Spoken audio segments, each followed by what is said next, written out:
Урматтуу мекендештер, кадырлуу машыктыруучулар жана спортчуларыбызды акырына чейин сүрөгөн күйөрмандар, олимпиадалык курама команданын урматтуу мүчөлөрү, кымбаттуу спортчулар, сиздерди Париждеги 33-чү жайкы олимпиада оюндарына ийгиликтүү катышып, эгемен Кыргызстандын тарыхында алгачкы жолу 6 медаль утуп, ата мекенибизге ол жолу келишиңиздер менен чын жүрөгүмдөн куттуктаймын. Өзүңүздөр билгендей, кыргыз спортунун кышын кынап, пайдубалын түптөгөн, кыргыз элине эбегейсиз сыймык тартуулаган, аттары тарыхта алтын тамгалар менен жазылган улуу инсандарыбыз бар. Бүгүн мына ошол аталар баштаган жол уланып, көз алдыбызда Париж олимпиадасында кыргыз спортчуларынын көрсөткөн ийгиликтери менен жетишкендиктеринин аркасында кыргыз спортунун жаңы тарыхы жазылууда. Бул жолку олимпиада оюндары Кыргызстандын тарыхындагы эң ийгиликтүүсү, жемиштүүсү болуп калды десем жаңылышпаймын. Париж олимпиадасына дүйнөнүн 206 өлкөсүнөн 10 миңден ашуун спортчу катышты. Кыргызстан 16 спортчусу менен 206 өлкөнүн ичинен медалдык эсеп боюнча 68-чи орунду ээледи. Ал эми олимпиада оюндарына Азия чөлкө менен катышкан 44 өлкөнүн ичинен биздин өлкө 15-чи орунду камсыздады. Катышкан 16 спортчубуздун 6-осу байге менен кайтып келип, барган спортчулар менен жеңген медальдарынын катышы боюнча биздин өлкө 206 мамлекеттин сап башында турду. Караңыздар, мына бул эмне деген көрсөткүч, бул эмне деген сыймык. Мына ошондуктан миллиондогон күйөрмандардын атынан, жалпы кыргызстандыктардын атынан баарыңыздарга ыраазычылык билдиремин. Силер жараткан ийгиликтер элиңердин төбөсүн көккө жеткире кубантып, ажайып сезимдерге бөлөп, мекенге болгон сүйүүсүн арттырып, улут биримдигин чыңдоого өзгөчө жетишкендик болду. Кыргызстан бул ийгиликке жетүү үчүн социалдык өнүгүүнүн артыкчылыктарынын бири катары улуттун саламаттыгы менен адеп аклагына терең маани берип, дене тарбия жана спортко өзгөчө мамиле жасоо саясаты аркылуу ишке ашырууда. Урматтуу мекендештер, бул Олимп оюндарынын жыйынтыгы боюнча биздин баатыр балбандарыбыз Айсулуу, Акжол, Мээрим тарых жаратып, 2 рет удаасы менен Олимп оюндарынын байге ээлери болушту. Аты аталган балбандар силер бардыгыбызды кубанычка, сыймыкка бөлөдүңөр десек жаңылышпайбыз. Өзгөчө Айсулуу алтын кызыбыздын жаракатына карабастан, коло байгesi үчүн күрөшү баарыбыздын эсибизде калды десем жаңылышпаймын. Силердин ар бир медалиңар, ар бир жеңишиңер биз үчүн алтын. Силердин өзүңөр биз үчүн алтынсыңар. Жалпы Кыргызстан эли силер менен сыймыктанат. Ал эми бизде эле эмес, бүт бокс дүйнөсүн таң калтырган Мунарбек өзгөчө алкышка, өзгөчө мактоолорго арзыйт. Олимп оюндарына биринчи жолу катышып жатса дагы, Мунарбек өзүнүн токтоолугу, жөнөкөйлүгү, салкын кандуулугу, ошондой эле өзгөчө техникасы менен айырмаланып, атаандаштарынын биринин артынан бирин жеңип келди.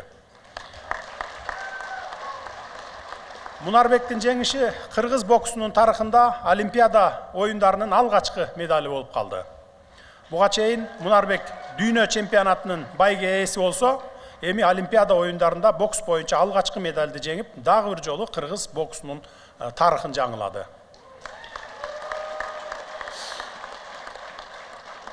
Ал эми күрөш өнөрүнүн эң мыкты ыкмаларын көрсөтүп, чеберчилиги менен көпчүлүктү суктандырган жоламанды жана тажрыйбалуу Үзүрдү өзгөчө белгилегим келет.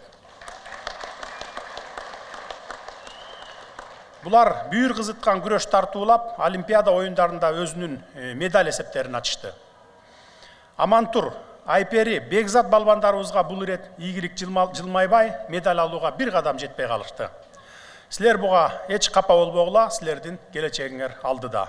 Менимче, биздин жаш спортчуларыбыз үчүн дүйнөнүн алдыңкы 5 спортчусунун катарына кирүү дагы бул чоң жетишкендик. Ушундай эле медаль утууга бир кадам жетпей калган биздин эң тажрыйбалуу балбаныбыз аял жөнүндө дагы бир эки ооз сөз айта кетейин. Аял 3 рет Олимпиада оюндарына Кыргызстандын намысын коргоп келди. Азия биринчилигин жеңди, байге ээси болду. Эми минтип Париж олимпиадасында өзүнүн жогорку жетишкендиктеги спорттук карьерасын аяктап жатат. Аял эми өзүнүн мол тажрыйбасын өсүп келе жаткан жаш спортчулар менен бөлүшүп, келечектеги чемпиондорду тарбиялайт деп ишенемин.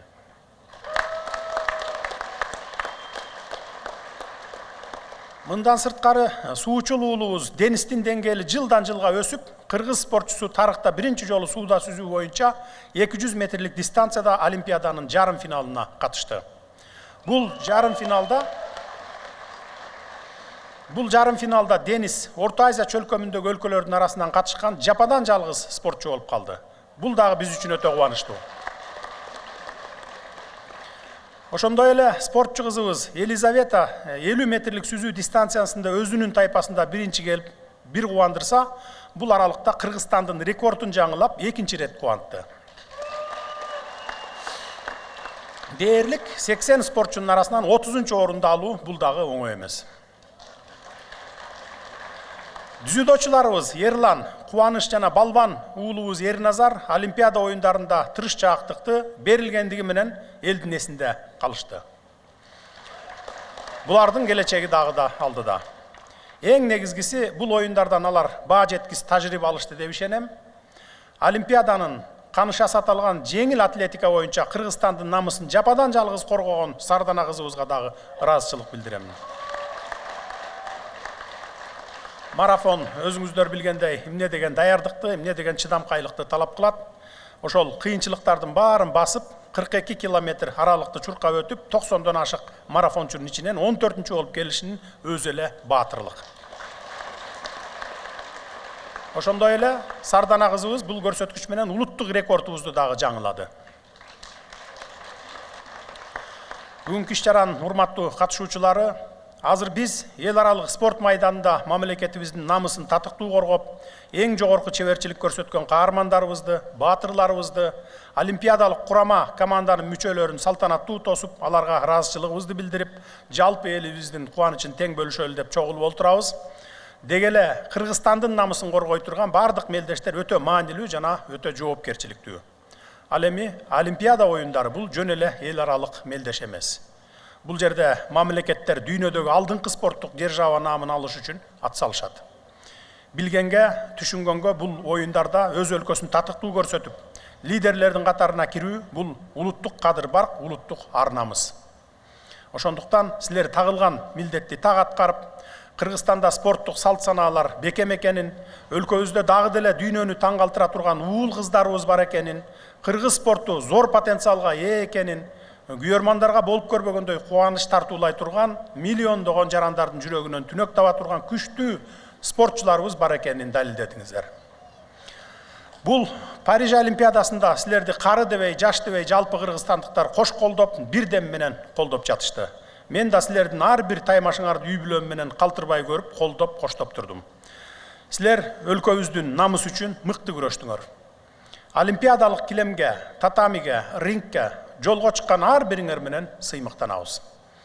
Колдоо демекчи, Париж Олимпиадасында тарыхы бар, тарыхы бир, тамыры бир, тили менен дили орток кыргыз, казак, өзбек күйөрмандарынын өз ара ынтымагы дүйнө жүзүнө даңазалангандыгын айтпай кетүүгө болбойт.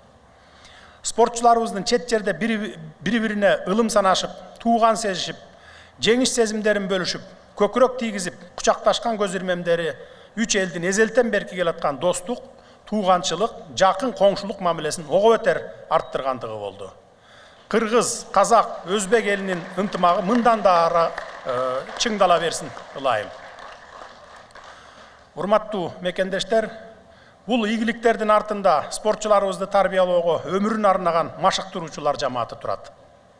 Андыктан Кыргыз Республикасынын курама командасынын грек-рим күрөшү, кыз келиндер күрөшү, бокс, дзюдо, сууда сүзүү жана жеңил атлетика боюнча чоң жоопкерчиликти алып, натыйжа чыгарам деген башкы улук машыктыруучуларга жана спортчулар менен күн-түн дебей иштеген жеке машыктыруучуларга, мына ушундай таланттуу спортчуларды калың элдин арасынан сууруп чыккан биринчи машыктыруучуларга терең ыраазычылык билдирем. Сиздер өз ишиңиздердин чыныгы адистери гана эмес, шакирттердин эр мүнөзүн, духун калыптандырган көрөгөч устатсыздар. Ошол эле учурда спортчуларыбыздын ата-энелеринин эмгегин да белгилебей кое албайм. Сиздердин балдарыңыздарга көргөн камыңыздар менен ишенимиңиздер бүгүнкү багындырган бийиктиктердин пайдубалы болуп берди. Алардын биринчи күйөрмандары жана дем берүүчүлөрү албетте сиздерсиздер. Сиздердин мекенчилдикке үндөгөн тарбияңыздар алардын эркин бүлөп, кыйынчылыктарды жеңип, чоң максаттарга умтулууга үйрөттү. Спортчуларыбызды өстүрүүгө жумшалган эмгегиңиздер бийик урмат сыйга татыктуу. Ошондуктан сиздер олимпиадалык курама команданын ажырагыс бөлүгүсүздөр. Спортто ийгиликке жетүүнүн дагы бир туруктуу шериги бул спортчулардын ден соолугуна кам көргөн медицина кызматкерлери. Сиздердин ар бир спортчуга болгон камкордугуңуздар чечүүчү мааниге ээ. Кылган мээнетиңиздер көп учурда байкалбай калат, бирок сиздерсиз көптөгөн жетишкендиктер жаралышы мүмкүн эмес. Ийгиликтерди багындыруу жолунда спортчуларыбыздын саламаттыгын камсыз кылганыңыздар үчүн чоң рахмат айтамын. Бул жолку жетишкендиктерде спорттук медалдардын жана федерациялардын, улуттук олимпиадалык комитетинин кызматкерлеринин үлүшү дагы бар. Биз сиздердин спортты өнүктүрүүдөгү ролуңуздарды жакшы түшүнөбүз жана спорттук уюмдарды колдоону мындан ары да күчөтөбүз. Парижде өткөн Олимпиада оюндарын түз алып берүүнү камсыз кылган улуттук теле радио берүү корпорациясынын алгылыктуу иштерин дагы белгилей кетели. Алардын жардамы менен өлкөнүн булуң бурчундагы кыргызстандыктар Олимп оюндарына спортчуларыбыздын таймаштары менен жеңиштерине жан үрөп, күйөрмандык кылышты. 2 аптанын ичинде Олимпиада оюндары кыргыз коомчулугунун ичиндеги талкуулардын негизги темасына айланды десем жаңылышпаймын. Дыкат талдоо жүргүзүп, аналитикалык ой пикирлерин жазгандар да болду, ачуу менен ашыра сындагандар да болду. Кандай болгон күндө дагы коомчулукта айтылган сын пикирлерден биз туура жыйынтык чыгарышыбыз керек. Олимпиадалык курама команданын урматтуу мүчөлөрү, спорттогу ийгилик бул талыкпас эмгек, мекенчилдиктин кайталангыс үлгүсү. Анткени силер багындырган жеңиштер менен канчалаган жаштардын жүрөгү толкуйт, Кыргызстандын кызыл байрагын желбиретсем деген мекенчил сезимдер ойгонот. Кийинки жаш муундар өрнөк тутуп, силердей болгусу келгендердин катары арбыйт. Кыргыз спортун, Кыргызстанды дүйнөгө тааныта турган чемпиондордун чыгышына мына силер себепкер болосуңар. Урматтуу агайын туугандар, өлкөбүздүн намысын коргогон спортчу уул кыздарыбыздын ийгиликтерине дагы далай жолу бирге кубануу жараткан насип кылсын. Кубанууну дүйнөлүк мелдештердеги жетишкендиктер бул мамлекеттин мүмкүнчүлүктөрүнүн эң мыкты көрсөткүчү. 21 кылымда күчтүү жана дени сак улут гана атаандаштыкка туруштук бере алат. Андыктан атаандаштыкка умтулган дени сак улутубуздун чыңдалышына салым кошкон спортчуларыбызга жана аларга дем күч берген тараптардын баарына дагы бир жолу ыраазычылык билдиремин. Ал эми жеңүүчүлөрүбүзгө болсо чемпиондук наамды өмүр бою кадыр барк менен татыктуу алып жүрүүнү, ошондой эле маалда жөнөкөй мээнеткеч, кичипейил, намыска бек атуул бойдон калууну каалаймын. Мамлекет мындан ары дагы спортту, спортчуларыбызды колдоону, аларга керектүү шарттарды түзүүнү уланта берет. Бизди алдыда 2028 жылы Американын Лос-Анджелес шаарында өтө турган Олимп оюндары күтөт.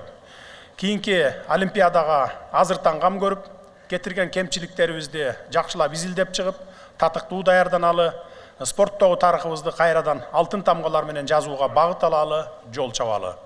Кыргыз спортунун келечеги кийинки муун үчүн жаңы мүмкүнчүлүктөрдү түзүп, жаштарыбызды жаңы бийиктиктерди багындырышына шыктандыралы. Кыргызстандын 33-жайкы Олимпиада оюндарынын жеңиштери баарыбызга кут болсун. Көңүл бурганыңыздар үчүн рахмат.